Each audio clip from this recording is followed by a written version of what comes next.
Hey everybody, welcome to the Billy Club, the show where we take a look at the adventures of Marvel's Crimson Crusader. Well, he's less of a Crimson Crusader and more of a Yellow-Bellied Fear-Man right now. Yeah, with a little bit of like a feisty boxer boy thrown Yes, on in there. Well, yes. I'm Nico. That's Nico Action on Twitter and Instagram, NICOACTION. And I'm Tori Sheehan. You can find me on Instagram at smtori and on Twitter at Tori_Sheehan. That's Tori with an I. Now, we both have very different levels of Daredevil fandom, but we are both huge Daredevil fans, and we have been dying to do this podcast together forever. So if your level of experience is you've been training at Fogwells since you were 5, or if your level of experience is this is the first time you're picking up anything Daredevil, My gosh. this is a place you are welcome, right? And Oh, I yeah. couldn't be more excited to do it than with doing it with you, Tori. This is such a pleasure and such an exciting, finally dream come true thing.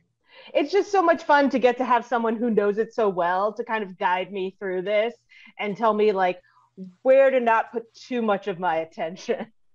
The first 166 issues. But Yeah, yeah. beyond that, we're actually here to talk about Daredevil from the beginning. Now, that, of course, kicks off with Daredevil #1. The Man Without Fear was sort of a title moniker and yet kind of the title. It's really hard to tell where that became part of the core title of the series. Now, that first issue was delivered to us in April of 1964. I say us like I was there, Oh, I was right? definitely there. I'm Oh, eternal. What am I going to oh, be? I love that. You can be Cersei. I'm all about it, right? And so that makes this written by the incomparable Stan Lee, who is, of course, responsible for a vast majority of my childhood, for which Chris Claremont isn't responsible. Now, this was illustrated by Bill Everett, whose name will not come up too often in the course of our discussions, but, He's busy. he's busy. Very And busy. the letters are by Sam Rosen, who will appear as Sam Rosen, S. Rosen. He's going to get some fun adjectives in there, that Stan Lee way of doing things. But Tori, I had read this issue well before I even knew you personally, and you still managed to transform this issue for me the first time we ever talked about it, with your identification of the cover being the first moment of damnation for this title early on, that like it says Spider-Man as big as it says the Man Without Fear, and like Spider-Man and the Fantastic Four take up half the fucking page. He's barely on his own cover, and I can understand being like, how do we pull people in? Let's give them what they already know. But at the same time, I'm like, I have no idea who this guy is, like at all. I'm not. All I know is they want me to think he's just like Spider-Man and Fantastic Four. What a weird identity to cross-section him with. If you were like, he's Yeah. just like Spider-Man and the Human Torch from the Fantastic Four, I'd be like, banging, I'm in. But they're like, he's just like this teenage boy and also this sort of found family of scientists and also an arrogant boy. And I'm like, I mean, now that you said the word found family, my brain's like, well, no, actually, I guess Nelson and Murdock kind of is a found family. And we spend so much time of him like training as a teenager that it must be very much like watching Peter Parker become Spider-Man. But like okay, as an adult, Matt Murdock is none of those things none of those at all. things. And he would actually prefer to be alone Oh, he all the really time. would. Okay, now, one of the things that I'd never noticed before doing the research for this episode with you for this was, okay, so let's check out that bottom right corner of the found family on that cover, right? So in this issue, you will meet the most unusual hero of all, Matt Murdock. And you know what? I'm going to give them this. Sure, Daredevil's unusual in that he's blind and he's all ping-ping, but I want to point out that Matt Murdock, even without that banging radar sense, is still an unlikely hero because he uses the law to help save the day. So This is definitely on par, I guess, with like Superman also being an investigative journalist. yeah. Like your day job is also like saving the world, because to be honest, I don't think Wayne Enterprises actually does that much saving of people as much as it does saving of sense. Okay. But I could be wrong. Well, now I need to not get it wrong here. I want to point out that she is the gorgeous Karen Page. Oh yeah, Which, well, yeah, that's all she's gonna be for a while. She's just yeah, real pretty, she's real real pretty. And pretty. she's transformatively pretty. You know, I clearly remember her being different kinds of era appropriate pretty as she transitions through the title on her way, right? But the thing that just Daredevil uppercutted me right in the gut is fun-loving He gets Foggy Nelson. quotations. It's in quotations. It's like they know what we're in for the first 70 issues of Foggy. It And he's is also like, he's the side profile, which is like, as the head turns away from the viewer, it becomes less and less likely for you to empathize with the character. So the wow, fact that he's like fascinating. half turned away makes you be like, well, who is this guy? Like, why he's called fun loving, but like he doesn't have a goofy smile on. And I don't know why he's fun loving. I Well, don't get I it. can't wait another 300 issues till he's Guts Nelson, but that's, that's quite a ways off. For now, we've got fun-loving Foggy Nelson, and it's so interesting because, like, Matt, short for Matthew, okay. Karen, short for Karen complains about his blindness, okay. So, but there's really no good way to put Foggy on the cover with his name Franklin there as well. And Yeah. Foggy is his identifier. So it's sort of this weird thing where, like, because he's Foggy, he's sort of automatically kind of the frumpy friend.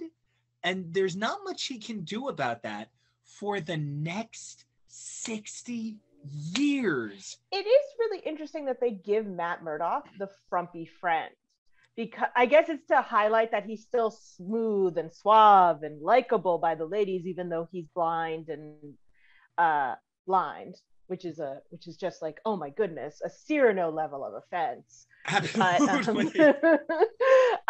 So I've always it's always struck me that he's got a bumbling sidekick when they could have just given him someone who's an equal, quote unquote, to Matt Murdock. Now, speaking of things that they treat as the equal to Matt Murdock, it continues right away on that inside page.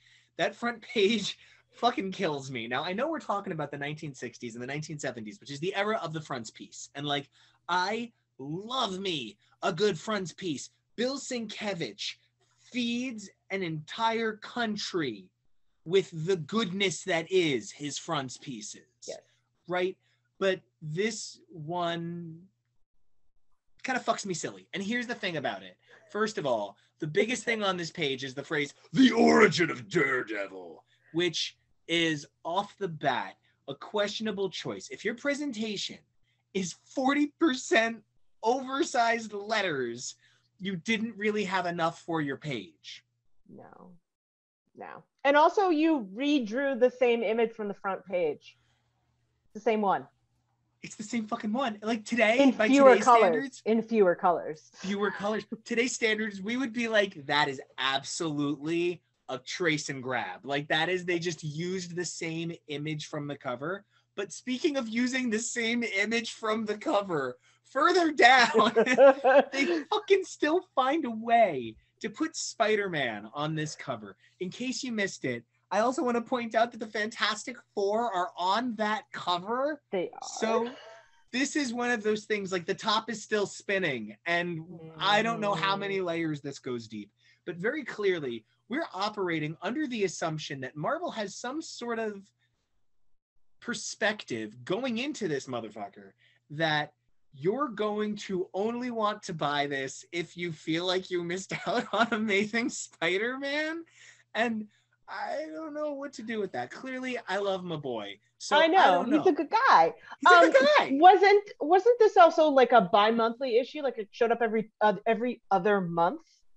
So Daredevil does definitely have the spottiest track record on monthly sales throughout his career. And early on, not only was this book late, it was in fact delayed, and that's why there were so many penciler changes early on. That kind of pencil turnover really isn't befitting of a Stan Lee 1964 era book. he had a really consistent set of rhythms with people. You know, he and Kirby did everything. And by he and Kirby did everything, I mean Kirby did a lot. Like, that's not me coming for Stanley, but I am in recognition of the work that a penciler does. And, you know, Kirby wasn't just making comics, he was defining comics for the next 3 generations of comic readers. It'd be like trying to undervalue George Perez. I mean, it would be insane, right? Right. So that's nothing against Wolfman either. So anyway, I really do agree with you that this was during a time where Daredevil is not shipping regularly. I mean, he is kind of, you know, he's a romance title. Let's start with he's a romance, kind of meets crime noir book, and that's kind of still at the core of it. Yeah. Yeah, I definitely feel that, especially as we go into like the second issue is very much a rom-com, and we'll talk about that when we get to that episode. When we get there, right? Now, so another thing that I think is really important is, you know, Tori, one of the things I love is the way you came to Daredevil. You were brought in by the exquisite Netflix show. I just want to be clear, this might be my canon, but that maybe has a little bit more to do with Elektra than anything else. Right. So I love that you came in from the exquisite Netflix show and you came into this world of super heroics. And I think my first question for you is like, how did you feel about the yellow duds? Like, I grew up with this, like, oh, Beast used to look human, Angel used to have soft wings, and Daredevil used to have a yellow costume. Now, I thought all of those things were the same amount of time. No. It's like Angel had his normal wings for 20 years. Beast looked human for 10 years. Daredevil wore this costume for 6 issues. Yeah. I had no idea. I was very confused by why he was in yellow first. I thought it was an interesting choice considering like yellow is the color of fear and like lack of courage. So I just assumed that it had to have been some kind of like early 60s like coloring inking concern about contrast. So that would have been my guess. I mean, if you think about it, they really were kind of they were plumb fuck out of colors, man. And like, you know, Spider-Man had the reds and the blues, and the X-Men were rocking some form of blue and yellow, blue and white. You know, there was some consistency to putting them in kitty colors, right? You know, the Hulk was gray, but gray looks like shit. So they, back then, I mean, it looked like grain. It was so bad. It just looked like the black didn't show up right on the page. So they transitioned him from gray to green pretty quickly at that, much like Daredevil. I think Daredevil just got the luck of the draw that yellow was the shitty color left. Yeah. But I mean, considering everything, the fact that they kept like the onesie red, I think is what's going to really resonate with people. That big red D, not even a double D yet, which is going to be. I think that's the last iteration of the yellow outfit does have a double D. I've been tracking. I love that. Now, you know, one of the things that really makes me laugh, smile, and happy is there had long been a real problem, and there still is, and it is not taken care of yet, you know, and it's the incredible tireless work of brilliant women creators in comics and, you know, the tireless efforts of the Hawkeye Initiative, right? And I have long maintained that they kind of pose Daredevil very kind of femininely, and I think it really is from issue 1. He kind of does have these very kind of poses. And I think it's one of the things that as a young man, as a young queer man who was, you know, chronically ill, that was one of the things that drew me to this character. I didn't have to be super buff. Now, I mean, obviously I've changed some priorities since then, but, you know, I was like, I can be kind of average bodied and still be a superhero. Cause look, Daredevil's got hips for a man. He does. Oh, he does not skip leg day at all. Ever. No. So, I actually have a question as we move on to page quote unquote 2.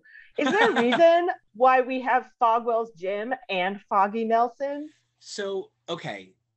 Content creator, best friend numero uno, and husband extraordinaire, Kev O'Reilly is famous for always wearing kind of like a matching Daredevil look to me. Like we're at a convention, I'll be in my Fogwell's jersey and he'll be in my Hell's Kitchen hoodie. And it's that sort of thing. And one day he said to me, wait a minute, is Foggy's name not Fogwell? And I was like, no. It's and he Franklin. was like, what do you mean? And I'm like, his name is Franklin. And his dad isn't the owner of Fogwell's. And Kevin was just like, I am betrayed and I hate this. And I think it's sort of the way ultimately the Bat and Superman share Martha's. I think Daredevil's life is just full of fog and it's a metaphor. Oh, God. I mean, I can't.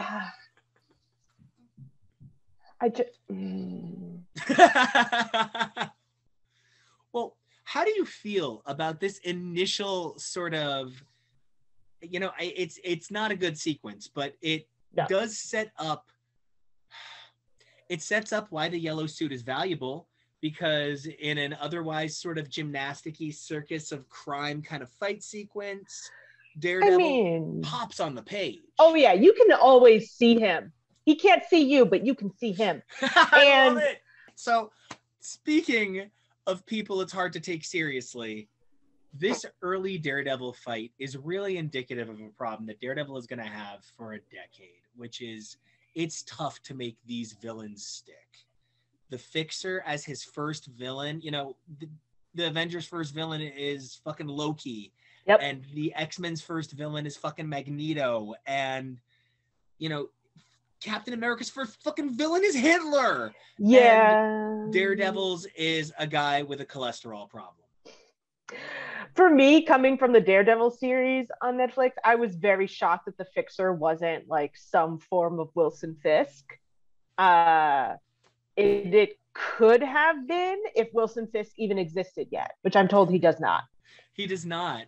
Now, of course, I am too big a Wilson fan, but Wilson is going to go on to have 19 total appearances in the Marvel Universe before ultimately turning up in the pages of Frank Miller's Daredevil in the 1970s. So we will be covering and discussing all appearances of Wilson Fisk leading up to his time in Daredevil, because there's 20. Just fuck it. Just do it. We'll Just throw do him it. in. Just fuck it. I don't care. Yeah. It's fine. Yeah, Daredevil if we're gonna... wouldn't care either. He would read them too. He would, because he'd be like, what is that guy doing? What's up with him? Elektra wouldn't bother reading it. She would find someone to read it and then tell her all about it and then leave him on the side of the road. Oh, we have so long till Elektra. I'm also very, it really stood out to me this time reading through how much Daredevil is just head and shoulders above these fights. Like, these are not even, like, I'm not even vaguely concerned that he's not going to win this. Not even close. Agreed. And it's going to stay that way for a while. Like, I'm not concerned for him almost ever at all. I agree. Especially in that first, you know, really, not to jump ahead, and we're going to get there because we're talking about these in story order. We're treating each story as its own creature, right? So when we get to a 3-parter, that's a story.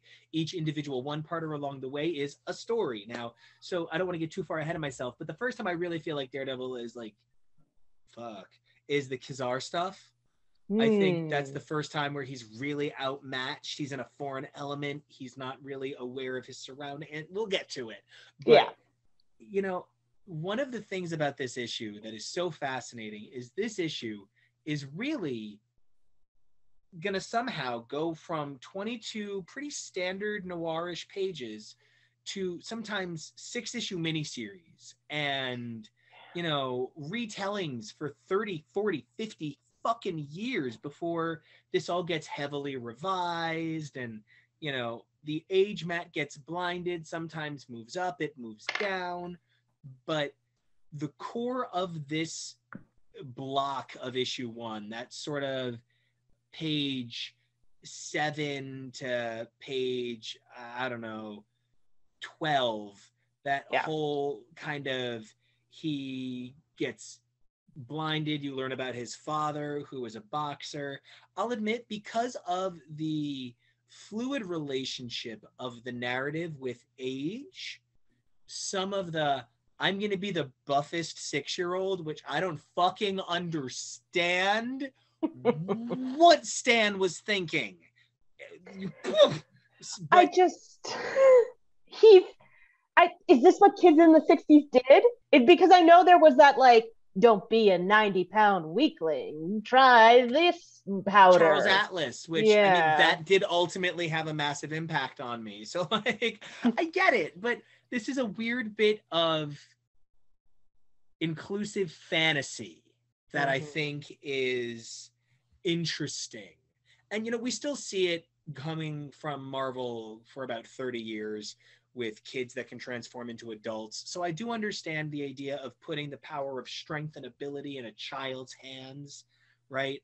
Ultimately, though, I do feel that Daredevil is like the old man comic.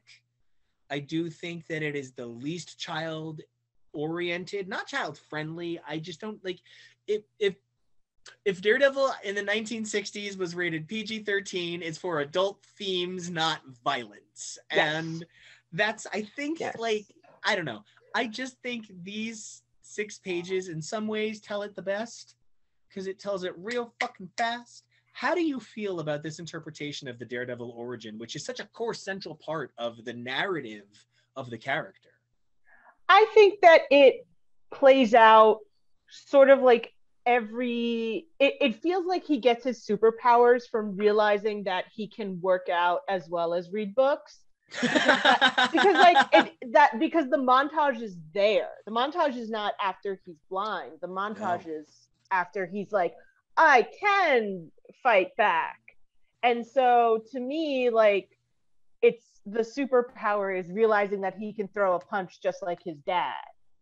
And so that to me is the kind of the real origin story of being like, I can be smart and strong.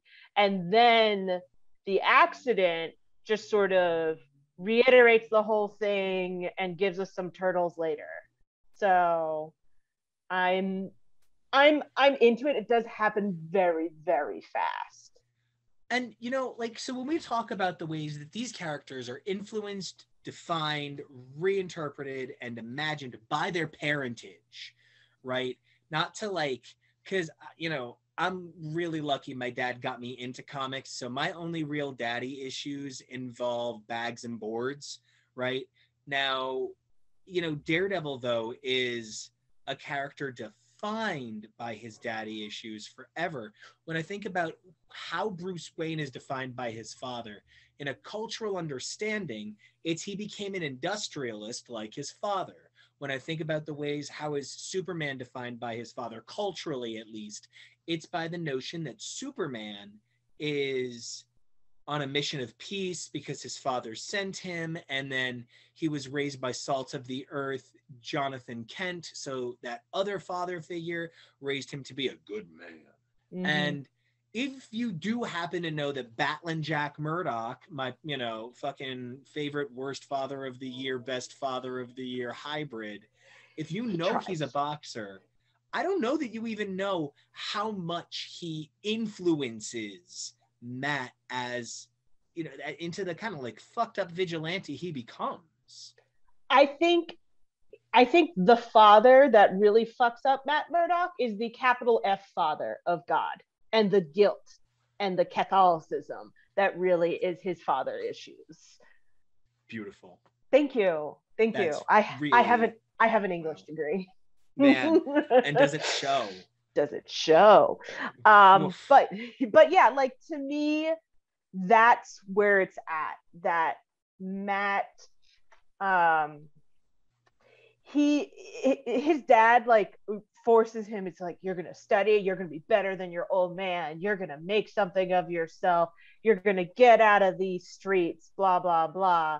And then what forces Matt to like continue to be who he is and live this double life is partially to make his dad proud, but partially like just this eating up inside of like, what does it mean that I'm punching people for what's right. Like, is that right? Shouldn't I be following what my dad says? Shouldn't I be taking the higher path of peaceful work? And I think that has more to do with his Catholic guilt than it does with what his dad, because I do feel like if his dad was alive and found out that Matt was like a vigilante, I think he'd be like, well, at least you still got your law degree.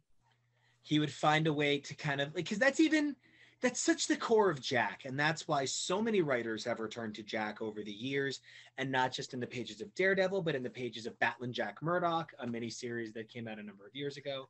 It is so significant that Jack is like, I'm still a good man, even though I'm breaking the law, because my son is good. Mm-hmm. If you can make good, you are good. And that's one of the things that so drives these characters through their narrative in a way that I feel like, it's why I'm maybe not annoyed by the hyper shorthand that this issue tries to get me to accept. The things that really do kill me are, number one, the incident resulting in Matt's accident barely features Matt in the sequence of the action. I understand that he is a figure in the story here, but he certainly doesn't have anything beyond the initial heroic agency. The number one thing I notice on this page is Daddy Murdock looking like, fuck what? That chest, buddy. He looks good. Yes, this is definitely the most Jack-centric version of this origin story I think we're ever going to get. Yeah. I really do think that. I also think that this gives us a lot of very specific like time dating and character dating for like, your mom is dead. You are 15 when this happened. You are 15 going on orphan. Yeah, I die right before you graduate law school, which is the only college you go to because somehow in the 60s you can just skip undergrad. Good. I guess, good for you. Sure, you're a well-prepared lawyer. Sure. But like, it's just very like, hit the things. We get one image of Matt in the hospital room. Then it's just Matt being like, me and my Braille books are gonna keep studying, Dad. Good luck tonight. Kind of stuff. And you know, one of the things that blows my mind, are we really meant to believe that altogether the exploration of the execution of Battling Jack Murdock is a crack? Is that really it?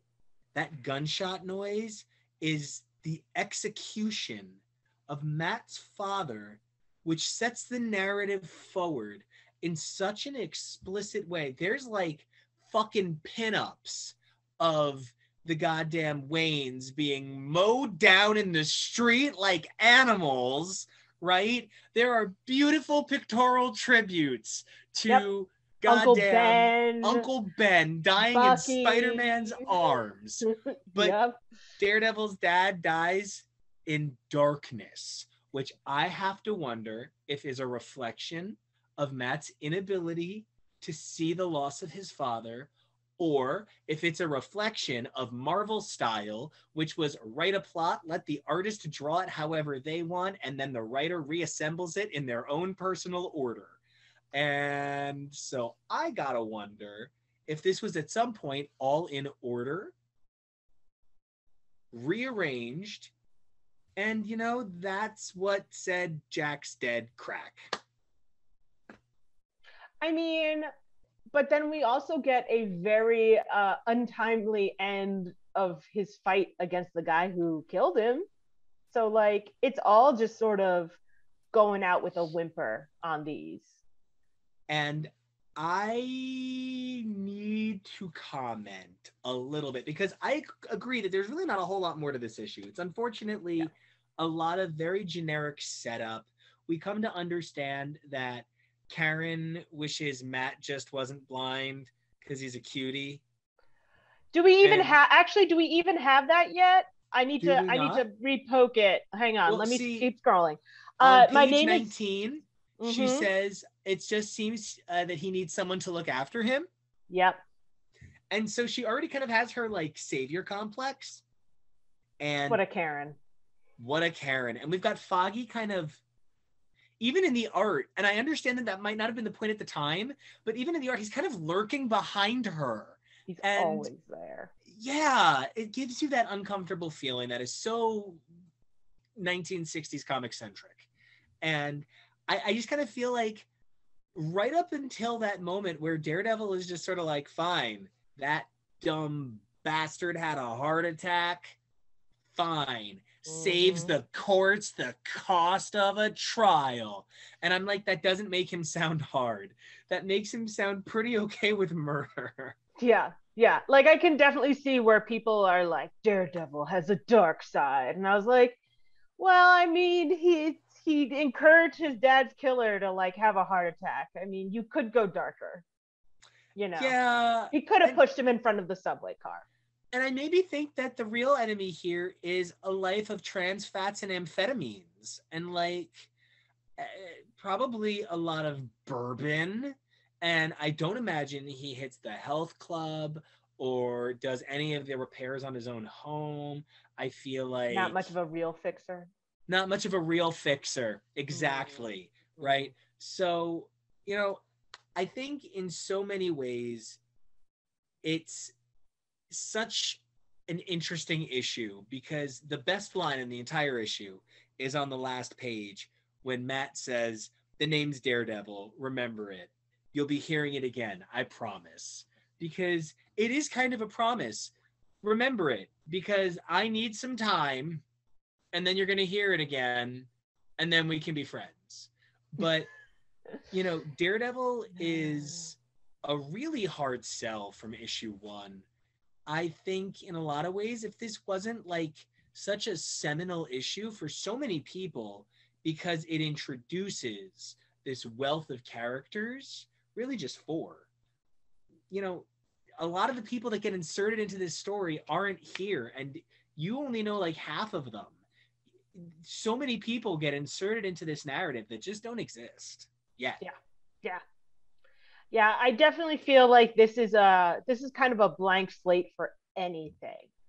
I mean, you can tell that this is going to be a love triangle, obviously. You can tell that like his issues with his dad are going to pop up again. You can tell that his law office is going to be interesting. And like outside of that, like, you know that he can like do some flippy flips and that he doesn't actually kill anybody. So he's a softer hero. I don't know if they had grimdark heroes in the 60s yet. You know, not exactly, especially because a lot of the people that are going to grimdark the Bat haven't yet cut their teeth on Daredevil to grimdark him first. Mm-hmm. But like, you're so right that so much of like, it's there, but it's not. You know, it's not here. Ping. Where's the radar sense? No, he's got like a wafting idea of it, but it's not. It's very much not the ping. It's not even like the echo waves. Like there's none of that artwork is here yet. I think we get it soon, but I don't think we get it yet. Now, one of the things that I feel like the comic meant as clever, but time ultimately reveals as ableist, beyond the Karen infantilization and Foggy's belief that Matt can't function without him, though I do believe some of that ultimately is revealed to be Matt playing into a trope to keep Foggy in the dark on other things. But this Kane into the Billy Clubs thing, I love the fucking Billy Clubs.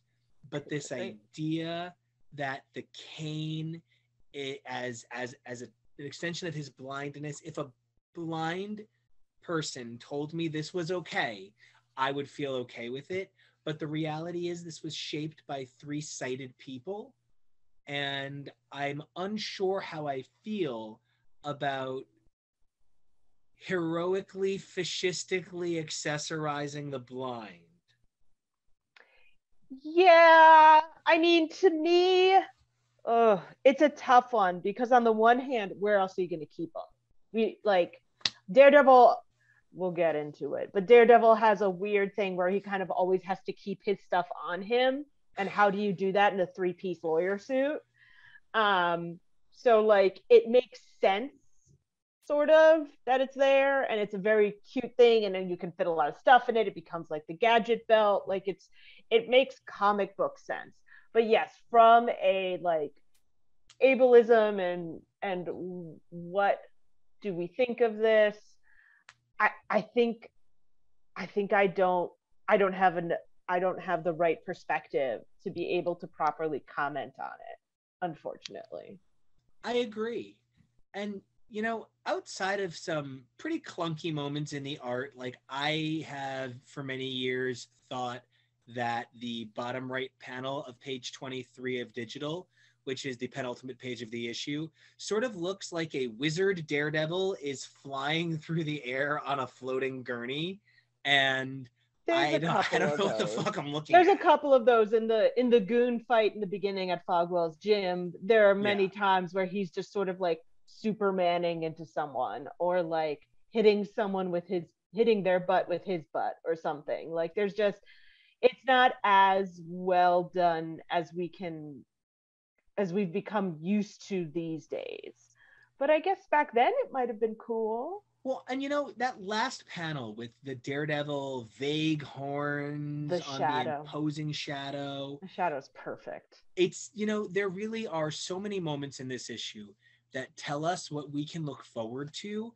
And it's why I'm excited for issue 2 as a Daredevil fan. I don't know that it, you know, by 1964 standards would have hooked me, but like by modern standards, I love this. And ultimately, time has given me the opportunity to not think of it so critically, but rather constructively for what it is and what it could be, thanks to so many brilliant writers, many of whom are voices that would have never been able to write this book back in 1964. It's just so significant, and I really enjoyed going on this first issue journey with you. I'm much more excited to get to know the characters a little bit better in issue 2, because this was like the origin of Daredevil, and we need to have a little bit more Matt Murdock, a little bit more Foggy, a little bit more Karen, and I know that's coming next issue. Definitely, for sure. I'm very much excited to get into the double lead that is Matt Murdock versus Daredevil. Well, until then, guys, I've been Nico, and you guys can find me on Twitter and Instagram at Nico Action. That's NicoAction. And I've been Tori Sheehan. Again, that's on Twitter at Tori_Sheehan, and on Instagram at SMTori. That's Tori with an I. Until next time. Yeah, right? And this has been the Billy Club, and I can't wait to come back next time and talk about the time Matt Murdock flew a plane. It's not a plane. It's a rocket. It's a rocket. Well, it's a rocket. I can't wait. It's going to be great. Till next time, stay fearless. Stay fearless. Oh, I love that. Okay. Stay fearless.